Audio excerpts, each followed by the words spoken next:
ارے بھائی آپ کس مسلک کی مسجد میں نماز پڑھتے ہیں یا آپ کس کو ترجیح دیتے ہیں؟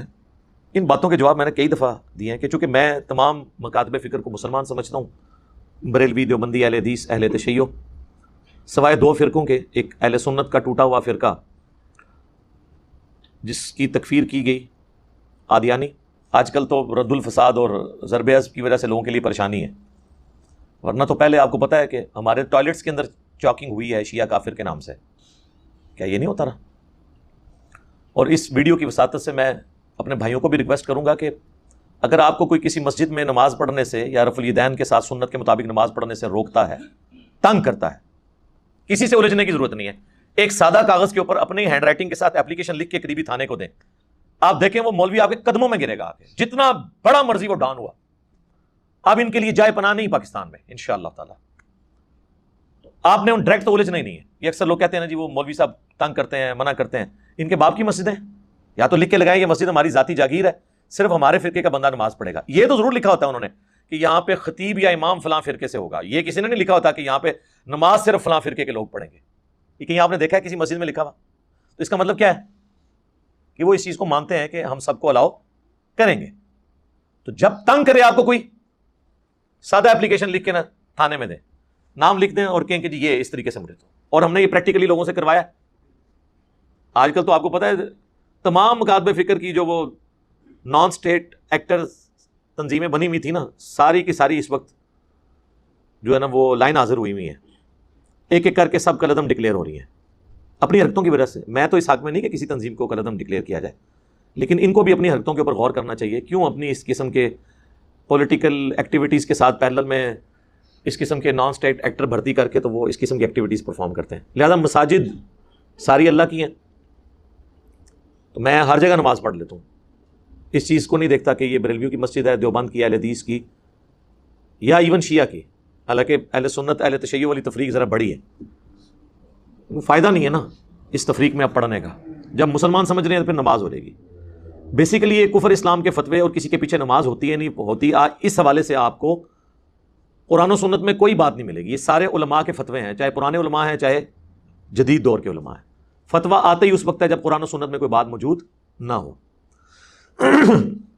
میرا ایک معصومانہ سوال ہے کہ یہ جو ایشو ہے کسی کے پیچھے نماز پڑھنے کا، کیا یہ کوئی فروعی مسئلہ تھا یا یہ کوئی جدید دور سے تعلق رکھنے والا مسئلہ تھا کہ اس کے اوپر آج کے علماء کے فتووں کی ضرورت ہوتی؟ ریل گاڑی میں نماز، ہوائی جہاز میں نماز، یہ باتیں تو سمجھ آتی ہیں۔ بریلوی کے پیچھے نماز اور دیوبندی کے پیچھے نماز اور اہل حدیث کے پیچھے نماز، سنی کے پیچھے نماز، شیعہ کے پیچھے نماز، یہ تو پرانے مسئلے ہیں۔ فتوے آج کیوں آ رہے ہیں؟ حالانکہ اس سے زیادہ گمراہ کن فرقے صحابہ کے دور میں موجود تھے۔ کوئی مجھے بتائیں کہ صحابہ کرام ایک دوسرے کے پیچھے نماز نہ پڑھتے ہوں یا ان فرقوں کے پیچھے نماز نہ پڑھتے ہوں۔ سنن کبریٰ البیہقی میں موجود ہے، عبداللہ بن عمر خوارج کو سلام بھی کرتے تھے، ان کے سلام کا جواب بھی دیتے تھے، اور حی علی الصلاۃ حی علی الفلاح پہ بھی جواب دیتے تھے، یعنی نماز بھی پڑھتے تھے۔ جب لوگوں نے پوچھا، انہوں نے کہا جب تک ان کی مساجد سے حی علی الصلاۃ حی علی الفلاح کی آوازیں آتی رہیں گی ہم ان کے پیچھے نماز بھی پڑھیں گے، ہم ان کے سلام کا جواب بھی دیں گے، لیکن جب یہ ہمیں کہیں گے کہ ہم اپنے مسلمان بھائیوں کو قتل کریں تو ہم ان کا ساتھ نہیں دیں گے۔ اور معذرت کے ساتھ ہماری عوام جو ہے وہ قتل کرنے میں ساتھ دیتی ہے، نماز ایک دوسرے کے پیچھے نہیں پڑتی۔ دیکھیں الٹ چل رہا ہے کام۔ ہمیں ان لوگوں کے فتووں کی ضرورت ہے۔ سب سے زیادہ خوارج کی وجہ سے تکلیفیں اٹھانی پڑیں مولا علی کو رضی اللہ تعالیٰ عنہ علیہ السلام۔ مولا علی نے تو کبھی نہیں کہا ان کے پیچھے نماز نہیں ہوتی، یہ کافر ہے۔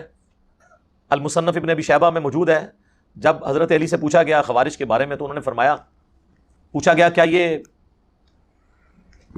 منافق ہے؟ انہوں نے کہا منافق تو نہیں ہے، اگر منافق ہوتے تو اللہ کا ذکر بہت کم کرتے، جس طرح قرآن میں ہے کہ منافق تو تھوڑا اللہ کا ذکر کرتے ہیں، یہ تو بڑی لمبی نمازیں پڑھتے ہیں۔ پوچھا گیا کافر ہیں؟ فرمایا کافر بھی نہیں ہے، یہ کفر ہی سے تو بھاگے ہیں، انہوں نے یہ سمجھا کہ میں کافر ہو گیا ہوں اس لیے مجھے چھوڑ گئے، تو یہ کفر سے تو شدید نفرت کرتے ہیں۔ اب تین ہی کیٹیگریز ہو سکتی ہیں نا، یا کوئی منافق ہوگا یا کافر یا مسلمان۔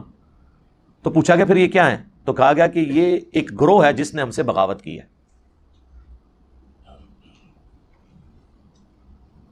تو یعنی مولا علی نے اس گروہ کو باقی گروہوں کی طرح ایک گروہ سمجھا جنہوں نے بغاوت کی خلیفہ برحق کے خلاف۔ تو بغاوت صرف اہل نہروان اور خوارج نے تو نہیں کی، اہل صفین نے بھی بغاوت کی، اہل جمل نے بھی بغاوت کی، تو اسی کیٹیگری میں رکھا ہے۔ اور آپ کو مزے کی بات بتاؤں، سنن نسائی الکبریٰ کے اندر حدیث موجود ہے، المستدرک للحاکم کے اندر موجود ہے، مسند امام احمد میں موجود ہے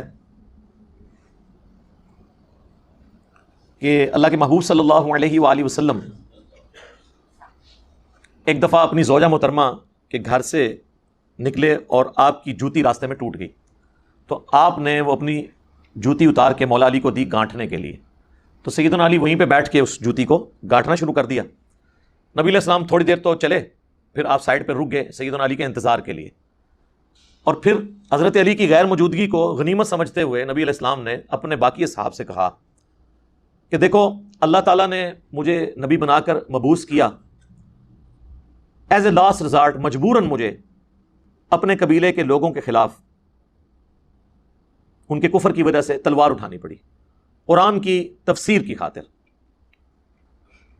کافروں کے خلاف مجھے تلوار اٹھانی پڑی، لیکن تم میں ایک ایسا شخص ہے جسے قرآن کی تعبیر کی خاطر مسلمانوں کے خلاف تلوار اٹھانا پڑے گی۔ اب یہ بہت بڑی بات تھی، وہ کام جو نبی علیہ السلام نے نہیں کیا، یعنی مسلمان کے خلاف تلوار اٹھانا، لیکن آن دا بہاف آف پروفٹ حضور کے بعد وہ کام کسی اور نے کرنا تھا۔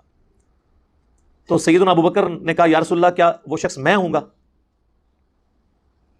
آپ نے فرمایا لا۔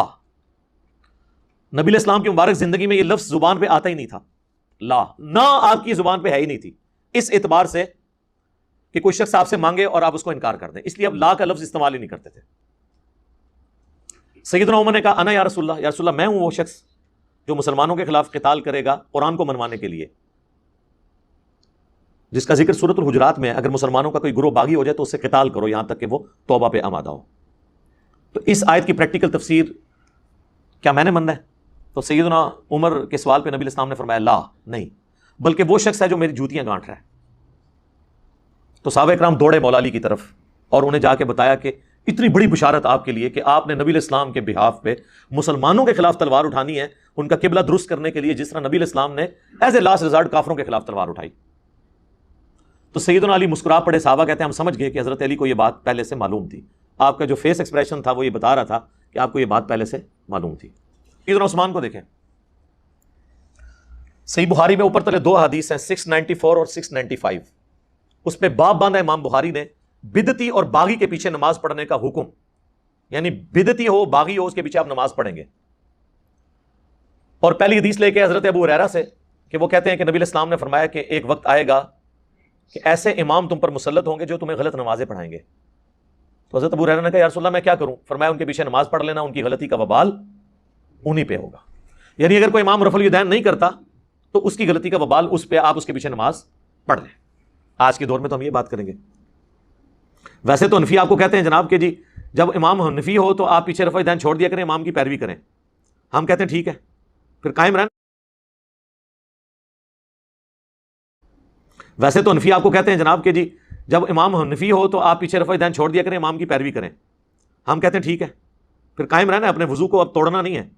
تو تم حج کی ٹریننگ کے دوران حنفی پبلک کو یہ بتاتے ہوگے کہ امام کعبہ رفع الیدین کرتا ہے، امام کی پیروی کرنی چاہیے، لہٰذا سارے بریلوی دیوبندی جب حج عمرے کے لیے جائیں تو رفع الیدین سے نماز پڑھیں۔ ہیں اگو پریشان ہو جاتے تھے، انہوں نے سوچ ہی نہیں ہوتا کہ اتنا برا وقت آنا سی ساڈے تے کہ ایسی شے نہ تے مسلط ہونی سی جس نے ٹرنز دا ٹیبل اوور کرنا تھا، انہی کے اصول اور مبادی پہ ان سے سوال کرنا تھا۔ جب آپ ہمیں مشورہ دے رہے ہیں کہ ہم بغیر رفع الیدین کے آپ کے اماموں کے پیچھے نماز پڑھیں، تو آپ بھی اپنی حج ٹریننگ کی کتابوں میں ان سیشنز کے اندر لکھیں نا کہ آپ نے امام کعبہ کے پیچھے رفع الیدین کے ساتھ جا کے نماز پڑھنی ہے، امام کی پیروی کرنی چاہیے۔ ادھر ان کے سارے اصول ٹوٹ جائیں گے، لہذا ان کی منافقت کھل جائے گی۔ میں نے ان کے جو میک اپ زدہ چہرے تھے نا، ان سے صرف میک اپ نہیں، ان کی کھالیں بھی اتار دی ہیں۔ آپ کو پتہ ہی تھا انہوں نے ماسک چڑھائے ہوئے تھے، بعض نے داڑیاں رکھی ہوئی ہیں، بعض نے داڑیاں لٹکائی ہوئی ہیں۔ یہ مفتیوں کی ویڈیوز نہیں آ رہی ہیں آپ کے سامنے؟ 70 سال کے مفتی کس طرح کی ایکٹیویٹیز کے اندر انوالو ہیں۔ تو یہ بیسیکلی مسجد علادہ اسی لیے انہوں نے کی تاکہ ان کی آئیڈینٹی قائم رہے۔ اچھا، امام بخاری اس کے نیچے 695 نمبر حدیث لے کے آئے، سیدنا عثمان جب محصور ہو گئے، بلوائیوں نے ان کے گھر کو گھیر لیا، مسجد نبوی تک جانے پہ ان کے روک لگا دی، تو سیدنا عثمان کے پاس ایک صحابی حاضر ہوئے، انہوں نے کہا کہ ہمارے امام تو آپ ہیں، ظاہر پولیٹیکل امام بھی اور مسجد کے امام بھی۔ اس وقت تو خلیفۃ المسلمین ہی نماز پڑھاتا تھا، اس وقت مسجد پہ باغیوں کا قبضہ ہے اور فتنوں کا امام ہمیں نماز پڑھا رہے ہیں, ہمیں خطرہ ہے ہم گناہ میں مبتلا نہ ہو جائیں کہ ہم آپ کو چھوڑ کے اس کے پیچھے نماز پڑھیں, تو کیا آپ ہمیں اجازت دیتے ہیں اس بات کی؟ تو سیدنا عثمان نے کہا کہ نماز ہی تو مسلمانوں میں ایک نیکی کا کام ہے, اس نیکی کے کام میں ان کا ساتھ دو اور برائی میں ان سے الگ رہو. یعنی سیدنا عثمان جو ڈائریکٹلی افیکٹی تھے ان کے, اس کے باوجود کہا کہ نماز ان کے پیچھے پڑھو. آپ دیکھ لیں حضرت عثمان کی سنت پہ اس وقت میں عمل کر رہا ہوں خود بھی, بلکہ ایک سٹیپ آگے چلا گیا ہوں اس حوالے سے کہ حضرت عثمان کو تو نکلنے نہیں دیتے تھے. حضرت عثمان نے تو اپنے ساتھیوں کو کہا نا کہ ان کے پیچھے نمازیں پڑھو, اور میں تو خود ان کے پیچھے جا کے نمازیں پڑھتا ہوں جو میرے خلاف جمعے پڑھا کے مجھے مرتد ملحد پتہ نہیں کیا کیا لفظ نہیں بول دیتے. تو اسلاف دیکھ لیں.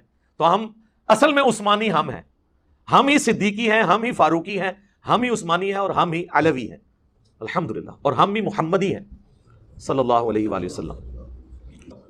تو اس پہ امام بخاری نے 695 نمبر حدیث اور 694 کے اوپر باب باندھا ہے کہ باغی اور بدعتی کے پیچھے نماز پڑھنے کا حکم ہے. یعنی خلیفہ راشد نے ہمیں حکم دیا ہے کہ ہم باغی اور بدعتی کے پیچھے نماز پڑھ لیں.